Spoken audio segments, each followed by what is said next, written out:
देखो वैसे तो मैं बदसूरत हूं ना, पर इस चीज में कोई भी दो राय की बात नहीं है कि मेरे बाल एक्सीलेंट हैं। लाइक बहुत ही प्यारे बाल हैं। मेरे को कॉम्प्लीमेंट हमेशा से ही मिलते रहे कि तू क्या प्रोडक्ट यूज करता है, तेरे बाल इतने अच्छे कैसे, तूने क्या ये प्रोडक्ट करवाया, ये रिबाउंडिंग करवाया, ये शिबाउंडिंग करवाई, ये स्ट्रेट करवाए हैं। मेरे पास सिर्फ एक आंसर होता है, नहीं भाई मैं कुछ भी स्पेशल नहीं करता हूँ। हाँ मैं कह जरूर देता हूँ मैं कुछ भी स्पेशल नहीं करता हूँ, पर अनजाने में ही मैं कुछ ऐसी चीजें कर रहा हूँ जो कि एक्सट्रीमली इंपॉर्टेंट है फॉर हेल्दी हेयर्स। एंड ये मेरे को काफी रिसर्च के बाद पता लगा कि मैं जो चीजें नॉर्मल समझता हूँ वो अब नॉर्मल है एंड एक्चुअली में हेल्दी चीजें हैं। And I want to share those things with you. ये वीडियो इस नींबू की तरह कोड़ी कड़वी खट्टी सब कुछ हो सकती है। अब ये मत बोलना नींबू तो कोड़ा नहीं होता, खट्टा नहीं होता, कड़वा नहीं होता। मेरा वाला है, आके चूस लो। वेल क्योंकि India greatest self destruction channel कौन सा है? Chat tag. एंड ये एक जीवन का तथ्य है। इससे पहले कि हम वीडियो में आगे बढ़े, हमें सबसे पहले ये चीज को डिफाइन करना जरूरी कि बेसिक फंडामेंटल्स क्या होते हैं हेल्दी हेयर्स के। वाटर क्वालिटी, जिस टाइप का पानी आप अपने सर पे स्काल्प पे यूज करते हो वो without a doubt one of the most important critical factor है कि आपके बाल और आपका स्काल्प किस तरह की क्वालिटी को दिखाएगा। आप जितना ज्यादा हार्ड वाटर अपने स्काल्प पर यूज करते हो उतना ही ज्यादा आपके स्काल्प की बुरी लग जाती है। जो हार्ड वाटर के मिनरल्स होते हैं ना, वो आपके स्काल्प पे इस तरह से डैमेज करते हैं कि वो मॉइस्चर को प्रिवेंट होने से रोकते हैं, आपकी स्काल्प को ड्राई कर देते हैं, डल कर देते हैं, आपके जो बाल हैं उनको आपस में उलझा देते हैं एंड आपके बालों का जो रंग है वो भी अजीब जैसा कर देते हैं। और यही चीज आपके स्काल्प पर इतनी ज्यादा बिल्डअप हो जाती है कि उसी से आपको डैंड्रफ जैसी चीजें भी हो जाती हैं। आपको ये चीज समझनी पड़ेगी कि हार्ड वाटर है सॉफ्ट वाटर है, वो जगह टू जगह डिपेंड करता है। कहीं पर हार्ड हो सकता है, कहीं पर सॉफ्ट हो सकता है। अगर आपको हार्ड वाटर डैमेज को प्रिवेंट करना है तो आप फिल्टर खरीद सकते हो जो कि हार्ड वाटर को सॉफ्ट वाटर बना दे। हाँ ये बहुत ज्यादा कॉस्टली होगा, पर लेकिन अगर आप अपने बालों को लेकर सीरियस हो तो आपके लिए बिल्कुल वर्थ इट इन्वेस्टमेंट होगी। नंबर सेकंड आता है लाइफस्टाइल। आपका लाइफस्टाइल जितना ज्यादा हेल्दी होगा उतने ही ज्यादा आपकी हेयर और स्काल्प की क्वालिटी हेल्दी होगी। लाइफस्टाइल में बहुत तरह की चीजें आती हैं, जैसे कि बैलेंस डाइट खाना जिसमें प्रॉपर प्रोटीन हो जो कि होती नहीं हमारी डाइट में, प्रॉपर कार्ब और फैट हो जो कि एक्स्ट्रा होते हैं, हमारे पास स्लीप भी गुड क्वालिटी की हो, हम अपने स्ट्रेस को मैनेज कर रहे हो बाय डूइंग मेडिटेशंस, और हम हाइड्रेटेड रहें।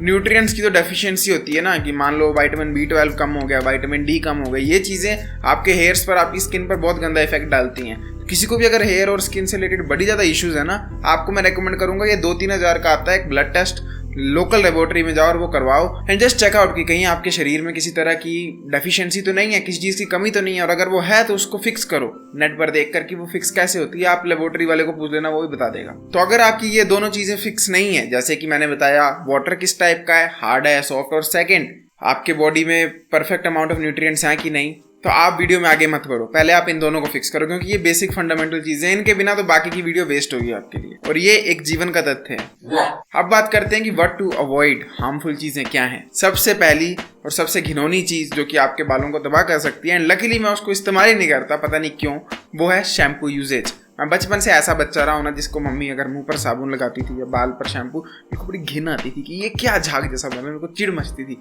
एंड इसीलिए even after 8th 9th 10th जब मैं खुद का ध्यान खुद रखने लग पड़ा जिस उम्र में, उस उम्र में भी मैंने कभी शैम्पू को यूज नहीं किया। मैं ये नहीं कह रहा मैं शैम्पू बिल्कुल यूज नहीं करता, मैं 1.5 मंथ के बीच में एक बार शैम्पू लगाता हूँ, अदरवाइज मैं कभी भी अपने बालों पर शैम्पू लगाता ही नहीं। मैं बस प्लेन लूक वार्म वाटर से ना अपने बालों को धो देता हूँ, या मैं कभी कभी वेरी रेयरली होल मिल्क लगा देता हूँ जो कि भैंस का या गाय का होता है। अब तुम बोलोगे भाई शैम्पू से क्या होगा, शैम्पू इतना एडवर्टाइज प्रोडक्ट है, क्या क्या है, इतना अच्छा प्रोडक्ट है। तुम सही कह रहे हो, तुम्हें लगता है ऐसा, पर ऐसा सत्य नहीं है। कई सारे छोटे बच्चों के लिए सीक्रेट ऑफ एनर्जी नाम की ड्रिंक्स मिलती हैं जिनको क्रिकेटर्स वगैरह प्रमोट करते हैं। डू यू रियली थिंक क्या क्रिकेटर्स वो अपने बच्चों को पिला रहे हैं? सचिन तेंदुलकर का जो बेटा है, तुम्हें सच में लगता है वो secret of his energy drink पीकर बड़ा हुआ है? नहीं, उसको HGH पंप किए गए थे। इसीलिए यू हैव टू अंडरस्टैंड कि तुम सिर्फ टीवी पर या एडवर्टीजमेंट्स पर विश्वास नहीं कर सकते हो, तुम्हें अपना दिमाग दौड़ाना पड़ेगा। मैं मानता हूँ कि शैम्पू तुम्हारे बालों को साफ करते हैं, स्काल्प को साफ करते हैं, पर वो सिर्फ डर्ट को साफ नहीं करते, बहुत सारी चीजों को साफ कर देते हैं। वो नेचुरल ऑयल्स को साफ कर देते हैं जिससे ड्राइनेस हो जाती है, डलनेस हो जाती है, बालों की वॉल्यूम खत्म हो जाती है, ऐसा लगता है किसी ने आयरन मार दिया बालों पे। अगर आपको मेरी तरह नो पू वाले रास्ते में जाना जहाँ आप शैम्पू को इस्तेमाल नहीं करते हो, तो आपको धीरे धीरे शैम्पू छोड़ना चाहिए। अगर आप रोज लगा रहे हो तो आप हफ्ते में 3 दिन कर दो, उसके बाद आप मंथ क्या 3 दिन कर दो, एंड धीरे धीरे करके आप बिल्कुल लगाना बंद कर दो। एकदम से मत करना बंद, करना आपके स्काल्प में कुछ होने लग पड़ेगा, इरिटेशन होने लग पड़ेगी, क्योंकि आपके स्काल्प को आदत नहीं है बिना शैम्पू के रहने की। सेकंड आता है हेयर प्रोडक्ट्स, एंड इस मामले में मैं इतना लकी हूं ना, मैंने अपने मुंह पर कभी किसी तरह का मॉइस्चराइजर और बालों पे किसी तरह का भी जेल वेल लगाया ही नहीं। 3rd क्लास में 1-2 बार लगाता था, उसके बाद मेरे को ना कभी मन ही नहीं किया कि मैं अपने बालों को खड़ा करूं, वैक्स लगाऊं। मेरे को कोई फील ही नहीं आई, कभी भी नहीं, घिन आती थी। एंड मैं इतना थैंकफुल हूँ कि मैंने वो चीज़ें नहीं लगाई, क्योंकि ये चीज़ें बहुत ही सड़ी हुई चीज़ें हैं। शैम्पू तो फिर भी चलो बालों को साफ तो कर देता है, ये चीज़ें तो ना साफ सफाई करती हैं, उल्टा नुकसान ही नुकसान करती हैं। इनमें इतने इतने गंदे तरह के केमिकल होते हैं जो कि आपके ना बालों में हार्श रिएक्शंस कर देते हैं। इनकी वजह से बहुत सारी तरह की ड्राइनेस हो जाती है,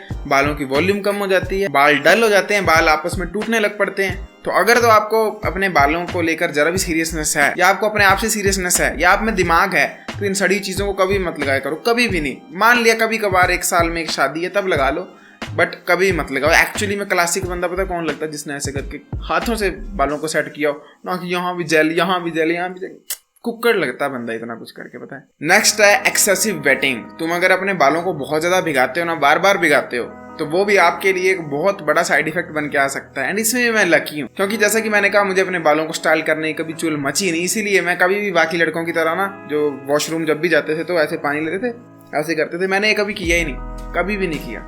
इस चीज़ को समझने के लिए आपको ये समझना पड़ेगा कि आपका ना स्काल्प जो है ना, मॉइस्चर को बैलेंस करता है बहुत अच्छे तरीके से, पर आप उस चीज़ को खराब कर देते हो बार बार पानी को लगा लगा कर। और अगर मैं आपको एक पर्सनल टिप दूं तो वो ये दूंगा कि आप रोज अपने सर को मत धोया करो, एक दिन छोड़कर अपने सर पे पानी लगाया करो, जिससे आपके बालों में एक्सेसिव मॉइस्चर नहीं जाएगा। और ये जो बार बार आप इस तरह से पानी लगाते हो वो तो बहुत ही बुरा है, आप गंदे गंदे जर्म्स भी अपने स्काल्प पे लगा देते। सन या ओवर हीट का डैमेज, अब देखो ये पॉजिटिव भी है नेगेटिव भी है, कि ठीक है मेरे को सन से बालों वाला डैमेज नहीं हुआ होगा, फिर एट द सेम टाइम मेरे को विटामिन डी डेफिशिएंसी जरूर हो गई थी, जिस वजह से मेरा टेस्टोस्टेरोन घट गया। तो मैं ये कहूंगा कि सन का जो डैमेज है ना, जो बालों पर होता है, जैसे स्किन पर होता है, वो तब होता है अगर आप प्रोलोंग टाइम के लिए सन में रह रहे हो। प्रोलोंग का मतलब क्या होता है? प्रोलोंग का मतलब अगर आप 6, 7, 8 घंटे सूरज के नीचे, खड़ी धूप के नीचे बाल पे पड़ने दे रहे हो रेगुलरली ओवर टाइम, तब बालों में डैमेज आएगा।